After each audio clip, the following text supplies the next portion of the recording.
Trey, good morning. How are you? Good morning. I'm doing great. How are you? I'm doing great. Thanks so much for joining us. An exciting time in your life, I'm sure, an exciting time for your career. But it's interesting because we've seen projections of you going as high as 3 to the Niners or all the way down to the teens. When you know there's going to be that type of skew and you don't know what to expect, how do you approach that on draft night? Yeah, for me at this point, there's no really nerves. I feel like I've done everything I possibly can to put myself in a good position. So at this point, it's just kind of just excited to see which team gives me that opportunity and wants me in their organization. You have had conversations with Carson Wentz, and Wentz, of course, was at North Dakota State before you and a very high draft pick himself, and a franchise QB in the NFL that had a season that looked like he was going to be the MVP. What has Wentz's advice been to you as you go through this process and enter the NFL? His biggest thing for me has just been just stay true to who I am and be me. He's also obviously explained the business of the NFL, and I've learned a ton from him, not only football, but also just how to handle it. And obviously being in Philly and his situation, he's learned a ton about it. And I think he's handled it all the right way. He's one person, like you said, just a great role model, mentor for me. And I'm going to continue to bounce ideas and learn as much as I possibly can from him. Last year you had a tough season because, of course, FCS was going to play in the spring, and so you weren't able to do that with the draft prospects heading your way. So you had the one game against Central Arkansas, and it probably was not your best game. There was a ton of scouts there and a ton of coaches there, and the NFL, all eyes were on you. How was that to have that one-game showcase in the middle of nothing else and have all those eyes on you trying to assess you for the NFL? Yeah, I think the biggest thing, it was a little frustrating for me with it being, the showcase game to the media. And I think that wasn't ever the intention. The intention was to give guys an opportunity, especially seniors, an opportunity to kind of have some closure.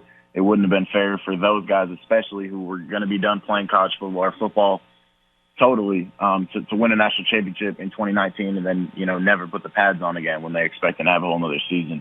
But yeah, obviously, there's a lot that went into it for me. Obviously, yeah, like you said, didn't play as well as I would have liked, but at the same time, we got the win, and at the end of the day, that's all I was asking for going into it. Trey Lance joins us this morning here on the show. There are so many people that have been projecting you really high in this draft, and some people have also connected you to some very notable franchises, the Patriots being one of them. If you ended up in New England, there's many people that say, boy, do you want to be the guy after the guy? How would it feel to be the successor as a franchise quarterback to Tom Brady? Yeah, I would imagine it would feel a lot like trying to follow Easton Stick, who was the winningest quarterback, won 49 games in his college career. But wherever I'm at, there's great quarterbacks everywhere across the league right now. So wherever I'm at, I'm going to come in, obviously, and just learn as much as I possibly can from them and compete for that spot and try to do whatever I can to fill my role and help the team out. The Patriots are obviously a dynasty over the last 20 years. They're trying to get back there after a 7-9 season. Cam Newton is there right now, but also Bill Belichick is there right now. Have you had any conversations with Bill or any members of the Patriots organization?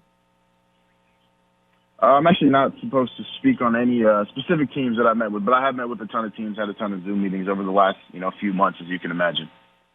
When you were coming from high school into the college ranks, you were not getting a lot of FBS offers, but Boise State did come in at the last minute and offer you, but they wanted you to transition to a different position. They wanted you to convert from quarterback. Where we stand 3 years later, you're going to be a first-round quarterback in the NFL with a team that believes in you to be their franchise guy. How did it feel to you when Boise State wanted you to convert to a different position? So it wasn't Boise State. There was a few other schools. Boise State actually offered me as a quarterback. There were a few other FBS schools, and for me it was just, disappointing. But at the same time, I think it's just one of those things where if it wasn't meant to be, it wasn't going to happen. What's supposed to happen will. I truly believe that God's got a plan for me. So obviously I ended up where I'm supposed to be. It's a little bit bittersweet, obviously understanding where I'm at now and understanding, this is where I'm exactly where I'm supposed to be. So it was another chip on my shoulder for sure throughout that whole recruiting process and even, going out, through college and stepping on the field every Saturday or whatever it was. But yeah, obviously, like I said, I'm right where I'm supposed to be. Gotcha. So you could have played quarterback at Boise State, but you decided North Dakota State was a better fit for you. Yes, sir. Yeah, absolutely. I wanted to win national championships. And it ended up working in your benefit there. And so with your college career, you won a lot. You threw a lot of touchdowns, very few interceptions, had a lot of big games, but they do say, okay, well, it's FCS. How do you make the jump? How have you told evaluators, GMs, and coaches about that jump and why you feel comfortable going from FCS to the NFL? I believe in myself at this point. I think that everyone understands that. Obviously, I wouldn't be in this position. I wouldn't be talking to you right now if I didn't. So for me, making the decision to come out was kind of the belief in myself, and I think should have proved that. The biggest thing for people that don't think that it's possible to go from FCS to the NFL and have success right away, Carson Wentz is the best example. He came out and played as well as he did his rookie year in his first couple of years in the league, and I don't think there's too many guys, obviously, that think that that's possible coming from FCS, but when you really look at it and see how well Carson played, about to be an MVP, after coming from FCS football, I think that can help out that question and that doubt a little bit. Trey Lance is our guest this morning on the show. So I have a sleep number bed, and me and my wife absolutely love this sleep number bed. We have our own personal settings. We want to make it a little firmer at night. We can do that with the remote control. Softer, the same thing. It's been the best mattress I've ever owned. I know that you are working on behalf of Sleep Number. I'm sure you love the mattresses the same way that we love the mattresses. So tell me about experiencing that beautiful sleep getting ready for game day.